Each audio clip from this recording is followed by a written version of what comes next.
বন্ধুরা দেখুন, আজকে কয়েকদিন হয়ে গেল রৌদ্রই উঠে না, একদম এরকম মেঘলা, কাপড় চোপড় ধুয়ে দিলেও শুকাচ্ছে না। সকাল সকাল উঠে সব কাপড় চোপড় ধুয়ে দিয়েছি, কখন শুকাবে তা তো জানি না। ঘরের সামনে আলু এসেছিল, কতগুলো আলু রেখেছি, কতগুলো মটরশুঁটি ছুলে দিয়েছি, রোদ্রে শুকিয়ে নেব। ঘরের সব চাদর, বিছনা চাদর টাদর সব ধুয়ে দিয়েছি। সবজি এসেছিল ঘরের সামনে, আমি এখানে অনেক রকমের সবজি রেখেছি।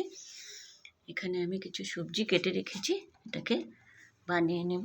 এখানে বাঁধাকপি কুচো করে কেটে নিয়েছি, এটাকে বড়া বানিয়ে নেব।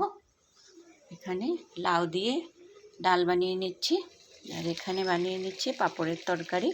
আজকে মঙ্গলবার, নিরামিষ, তাই নিরামিষ বানিয়ে নেব আজকে।